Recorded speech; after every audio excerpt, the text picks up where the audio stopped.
en el sagrado silencio del Vaticano, donde incluso las pisadas parecen hacer eco en la eternidad, algo extraordinario se desarrolló, pero no de la manera que el mundo esperaba. No hubo grandes anuncios, ni fanfarrias de trompetas, ni conferencias de prensa, ni siquiera un discurso papal. Solo una modesta línea en el boletín oficial, discretamente ubicada entre actualizaciones rutinarias.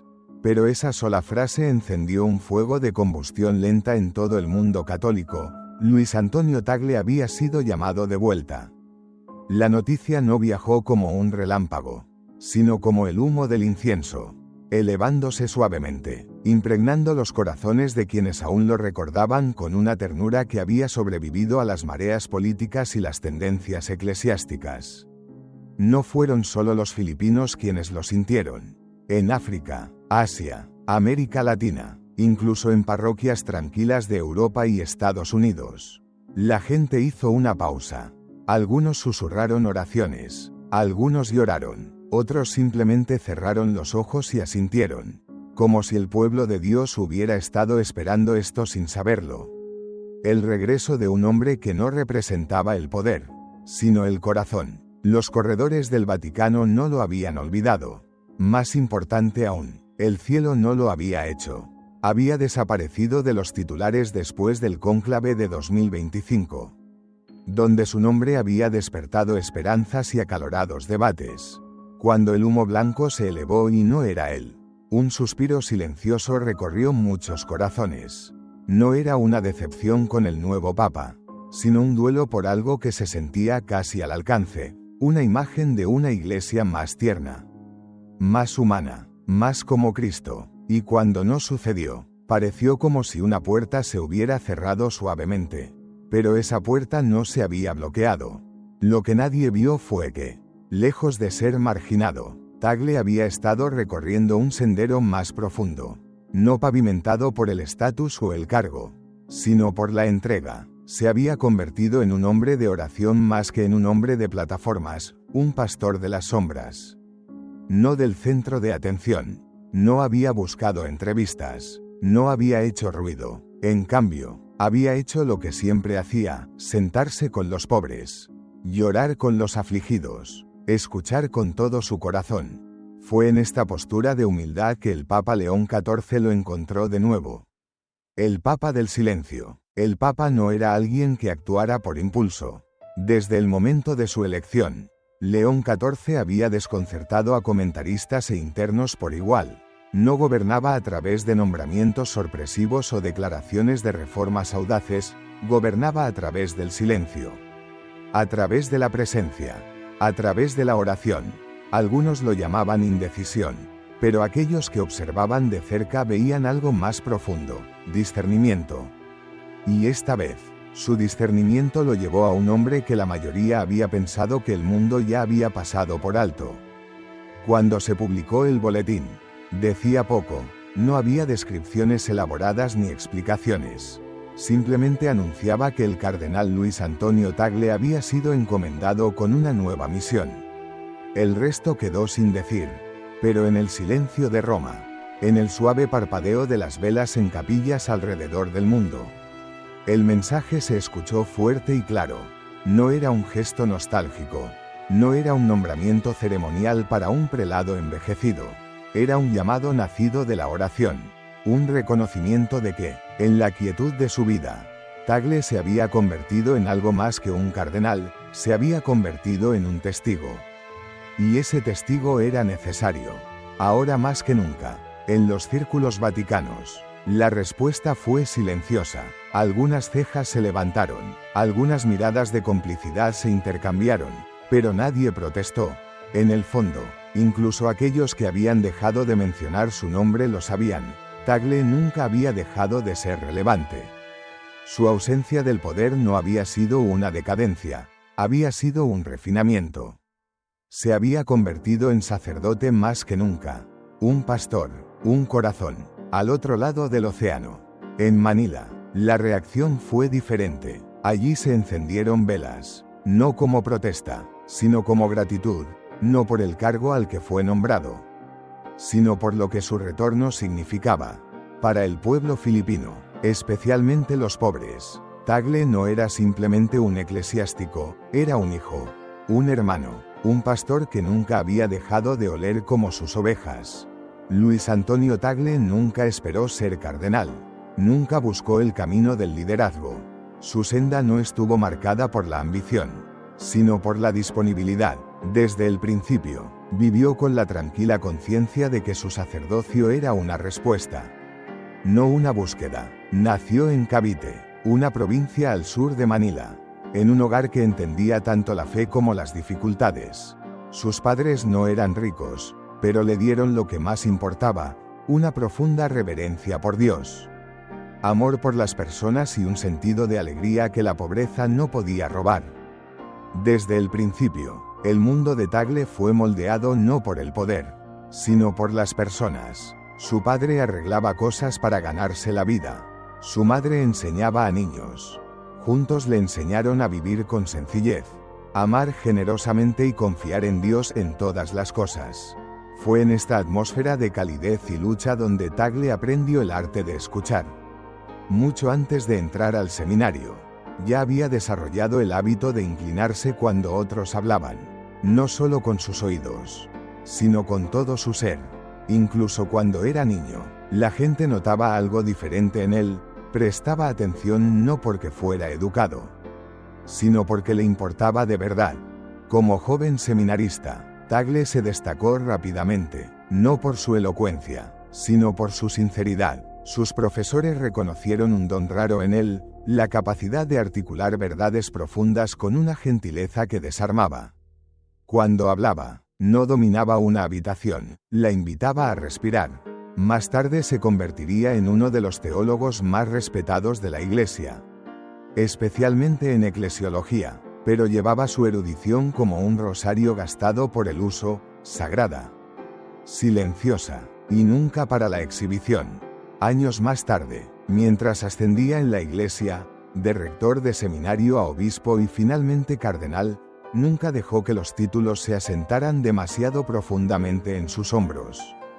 Cuando fue nombrado arzobispo de Manila en 2011, muchos se sorprendieron. Era joven, solo en sus 50 años, y carecía de la astucia política que algunos suponían necesaria. Pero quienes habían servido con él sabían por qué había sido elegido. Tagle era el tipo de pastor que olía como sus ovejas mucho antes de que la frase se volviera popular. No solo sabía sobre los pobres, los conocía por su nombre. En Manila, pasaba sus días caminando por mercados, visitando hospitales, escuchando a vendedores ambulantes, viudas y niños con ojos cansados. Recordaba cumpleaños, recordaba el dolor, aparecía donde otros olvidaban ir. La gente lo llamaba Cardenal Chito, no por falta de respeto, sino por un profundo amor. Los hacía sentir vistos, y sin embargo, a pesar de su calidez, creía firmemente que el Evangelio no necesitaba gritar para ser escuchado, necesitaba ser vivido. Para cuando llegó el cónclave de 2025, su nombre ya se susurraba en seminarios y sacristías, en blogs y editoriales. Había una sensación creciente de que Tagle podría convertirse en el próximo papa. Su atractivo global, su comprensión multicultural y su capacidad para conectarse profundamente con personas de todas las edades y orígenes lo convertían en un contendiente natural. Pero el propio Tagle nunca jugó ese papel. Llegó a Roma en silencio, sin séquito, sin entrevistas, sin pose. Celebró la misa en una capilla cerca de su residencia la noche antes de que comenzara la votación y pasó largo tiempo después en oración silenciosa. Quienes lo vieron dijeron que su rostro tenía una quietud que hablaba de profunda entrega. Conocía las expectativas, sabía que su nombre estaba en muchos labios, pero en su corazón ya había dejado ir el resultado. Cuando el humo se elevó blanco y se llamó a otro nombre, León XIV, el mundo observó el rostro de Tagle. Las cámaras buscaron signos de decepción, pero encontraron algo mucho más poderoso: paz. Y luego, no mucho después, lágrimas. Lloró, no porque hubiera perdido algo, sino porque amaba a la Iglesia tan profundamente que sentía todo lo que la tocaba. Lloró por el peso colocado sobre los hombros de otro. Lloró por el futuro de una iglesia a la que había prometido servir, sin importar su rol. Y entonces, hizo lo que siempre hacía. Regresó a su capilla y oró. No dio entrevistas, no emitió declaraciones, simplemente volvió a servir. Durante meses, y luego años, pareció haber desaparecido de la narrativa central de la iglesia.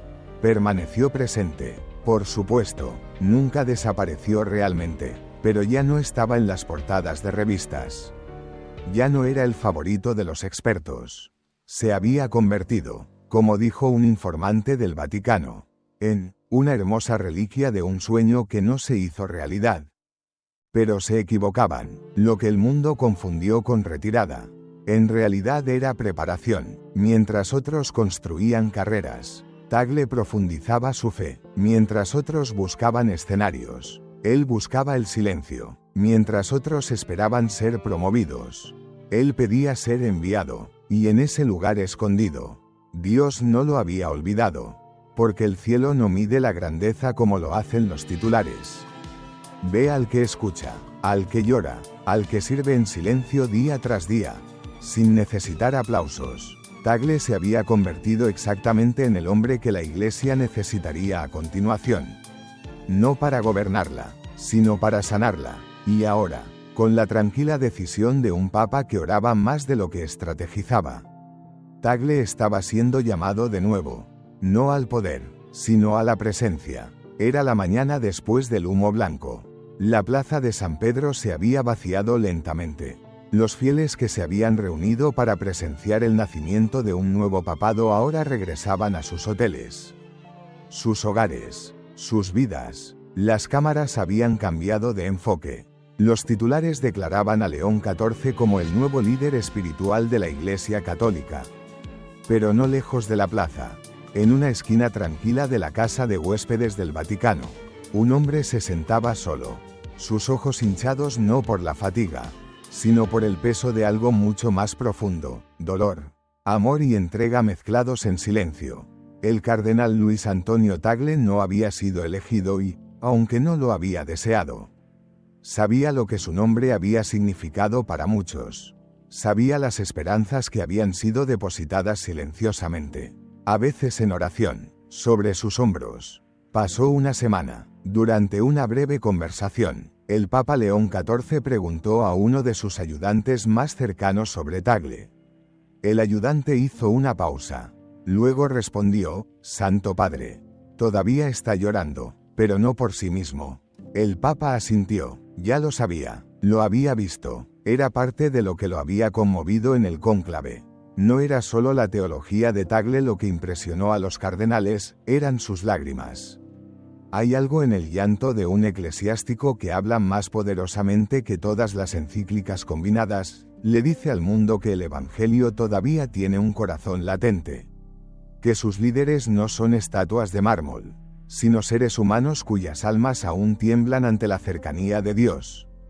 La elección de León XIV había sido una sorpresa para muchos. No había estado en las listas cortas compiladas por periodistas ni susurradas en los corredores del Vaticano. Había entrado al cónclave con tranquilidad, un hombre marcado más por la contemplación que por el cálculo. Pero quienes lo conocían realmente, lo conocían, reconocían algo poderoso en su quietud.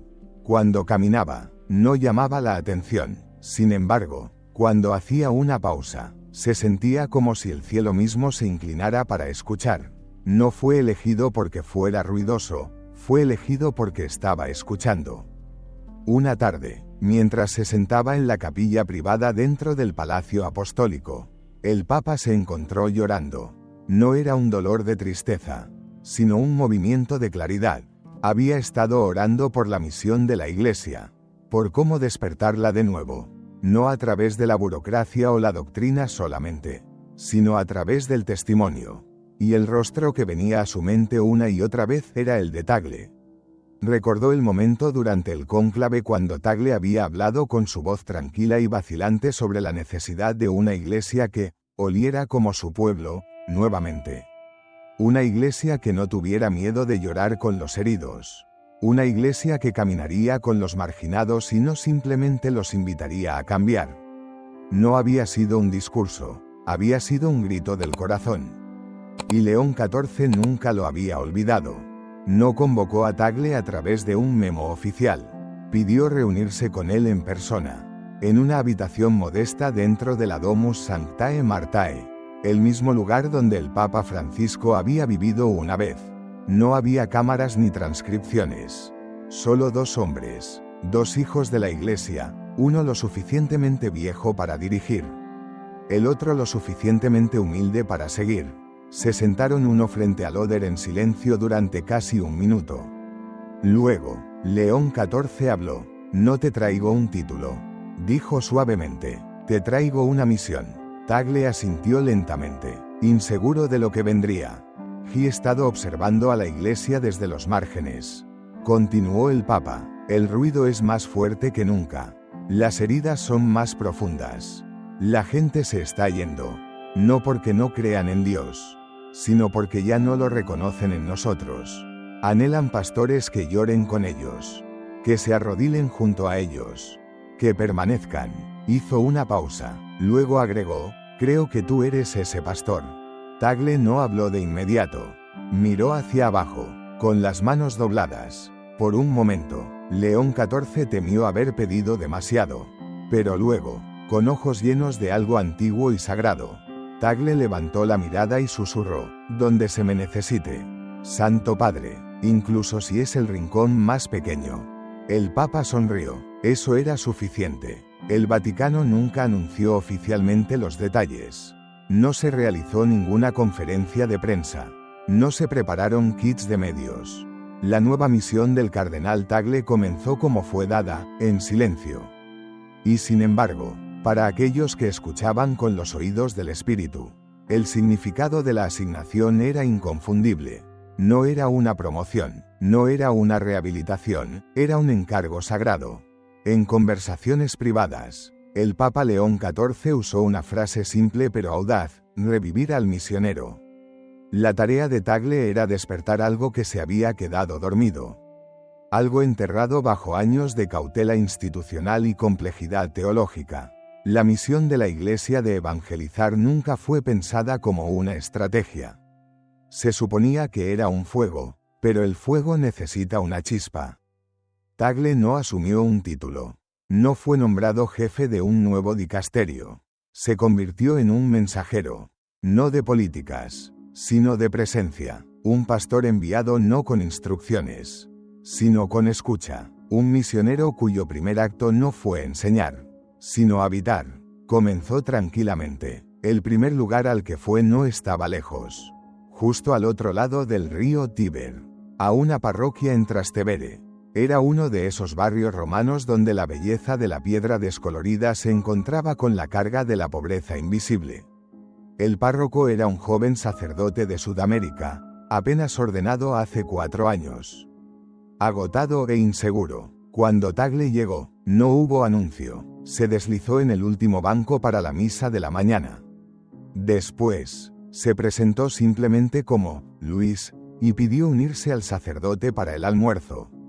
Sobre una simple comida de pan y sopa, el joven pastor derramó sus dudas, sus miedos, su frustración. Tagle escuchó, asintiendo suavemente, sin apresurarse a resolver nada.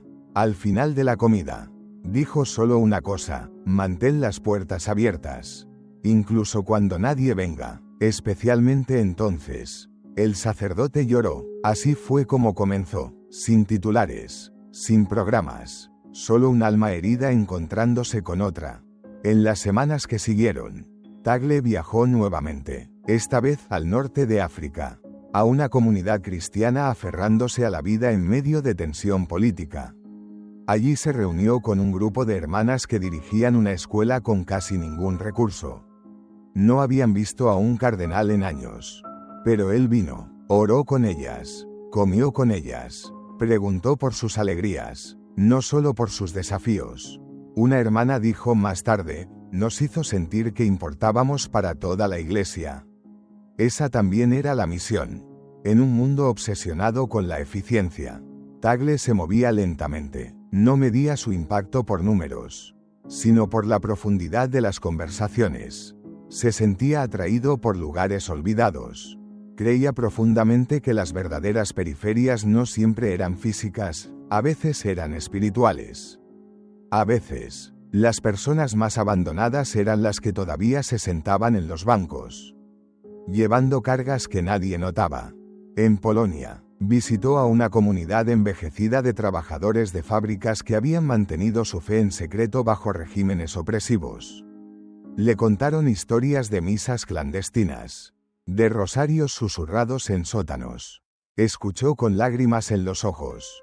Al final de la tarde, dijo: «Ustedes me han evangelizado a mí». En Argentina, se reunió con misioneros laicos que trabajaban en las villas, donde las drogas y la violencia parecían haber reemplazado la fe. Pero vio algo más profundo. Vio catequistas trayendo comida y dignidad a personas descartadas. Vio hombres y mujeres dando sus vidas por el Evangelio, y le recordó que su esperanza era contagiosa. A estas alturas, la palabra de sus visitas comenzó a difundirse a través de susurros. Aparecieron fotos en las redes sociales, no retratos posados, sino imágenes espontáneas de un hombre con una simple sotana negra orando con migrantes, riendo con niños, sosteniendo la mano de una viuda.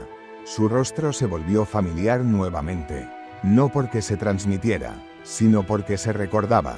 Donde quiera que iba, hablaba poco, pero cuando lo hacía, sus palabras tocaban cuerdas dormidas por mucho tiempo en los corazones. La evangelización, decía, no es marketing de Jesús, es convertirse en sus manos y pies. Es llorar con los que lloran y caminar con los que apenas pueden caminar. Era una visión no de innovación, sino de encarnación, no nueva en concepto, pero radical en fidelidad. Detrás de todo, el Papa León XIV permanecía en silencio en público, pero vigilante en oración. Seguía de cerca el viaje de Tagle, no como un supervisor, sino como un hermano. Intercambiaban cartas ocasionales, breves pero profundas. En una, el Papa escribió: «Las brasas están brillando de nuevo. Sigue respirando suavemente. La llama está cerca». Tagle nunca preguntó cuánto duraría esta misión. Su medida de éxito era el número de almas que ya no se sentían solas. Eso, para él, era la verdadera métrica de la misión. Todavía era temprano, pero algo inconfundible estaba sucediendo.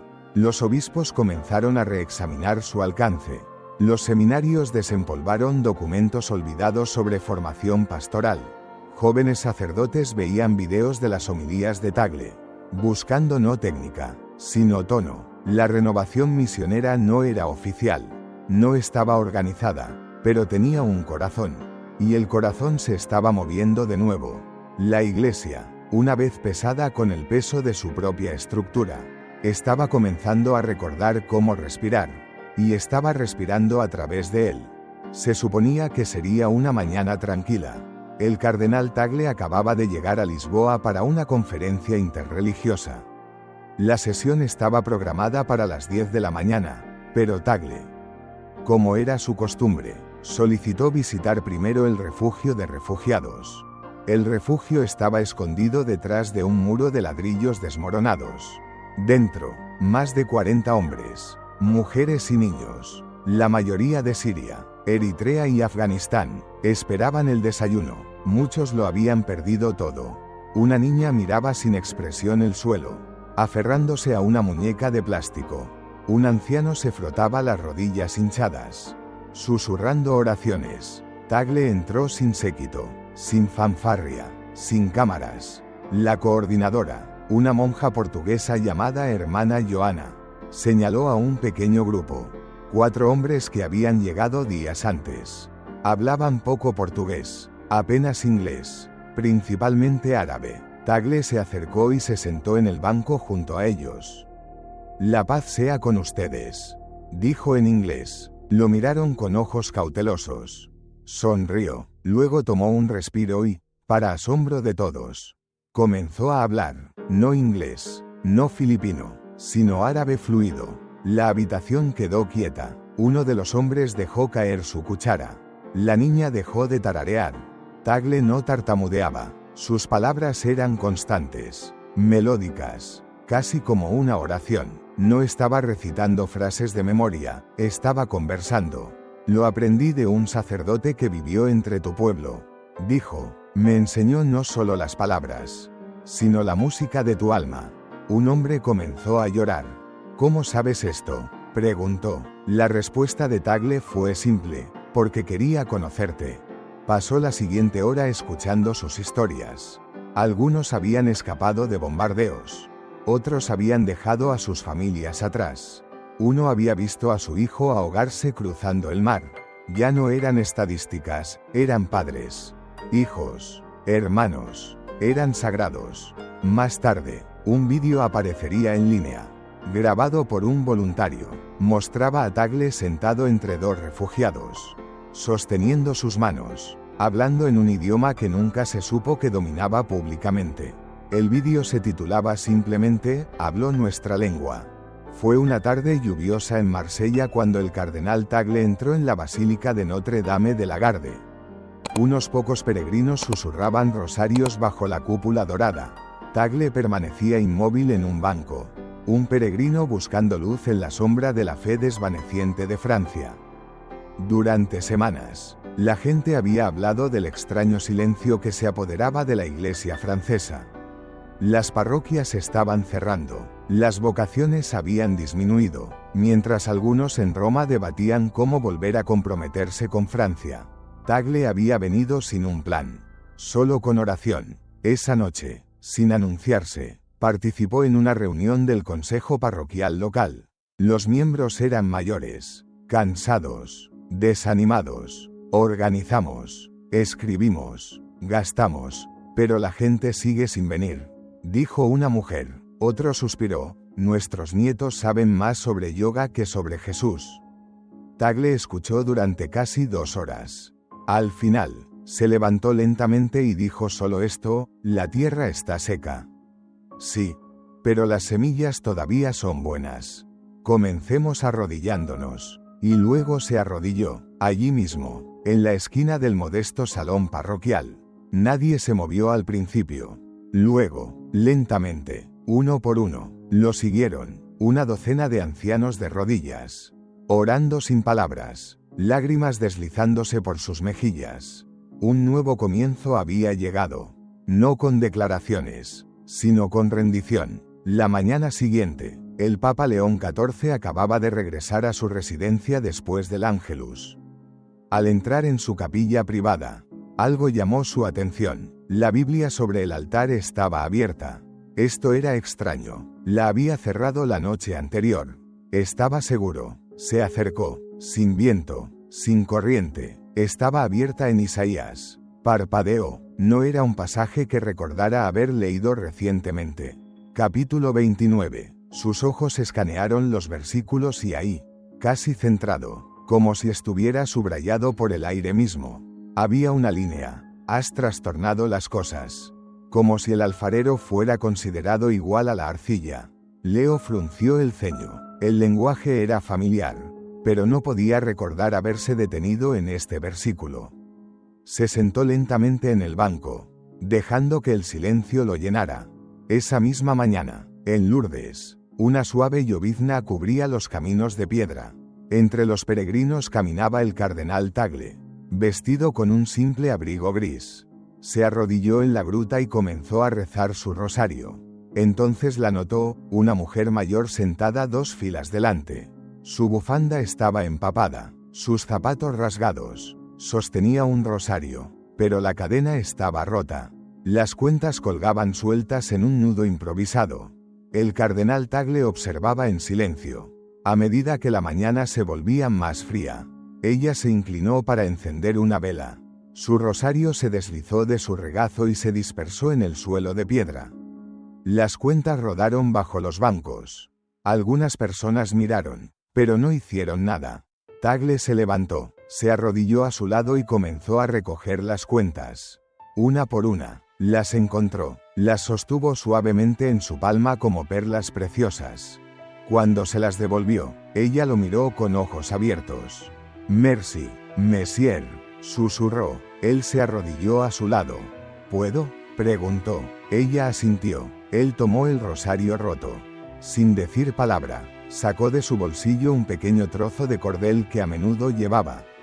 Un hábito de su infancia. Usando el cordel, reconectó cuidadosamente las cuentas, formando un bucle improvisado pero resistente.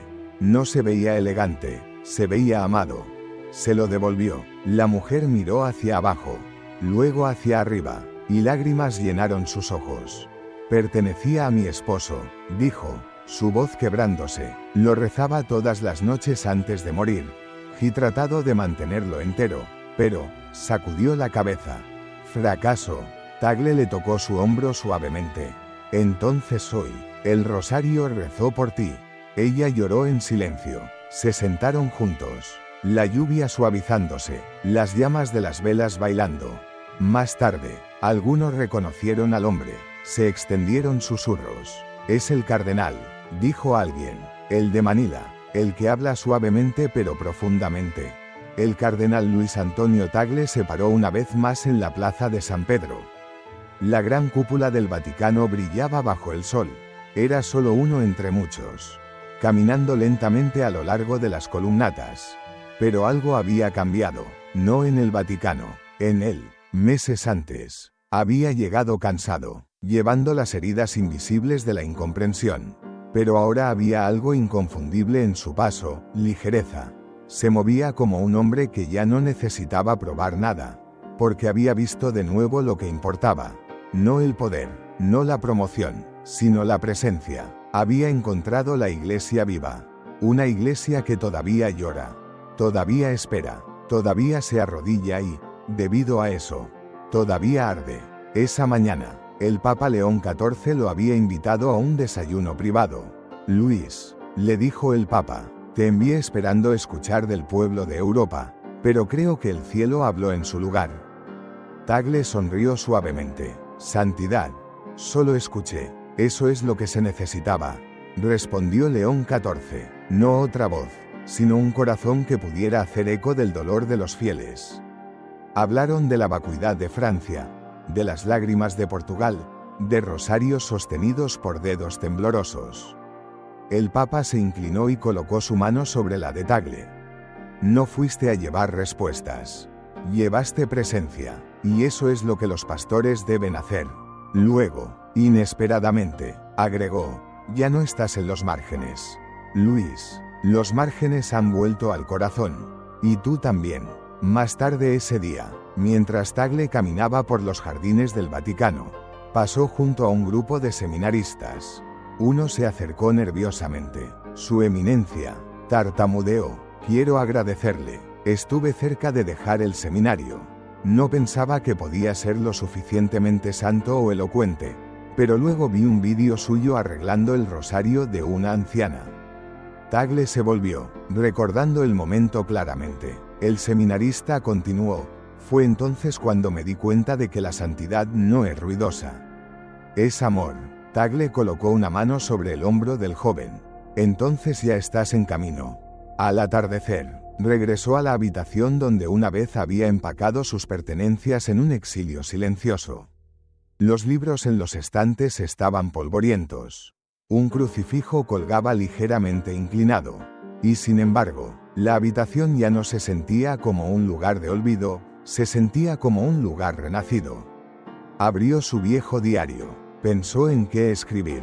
Luego, lentamente, con manos temblorosas, escribió las palabras, Dios no me pide que sea ruidoso, me pide que sea luz. Cerró el diario y lo colocó en el alféizar de la ventana. Mientras caía la oscuridad, encendió una vela, sin fanfarria, sin anuncio, solo una llama pequeña, constante, viva. Pronto se corrió la voz de que el cardenal Tagle hablaría a un pequeño grupo de jóvenes sacerdotes en la capilla de San José de los Trabajadores. Llegó en silencio, no hubo homilía formal, solo una silla, solo su voz. Una vez tuve miedo del silencio.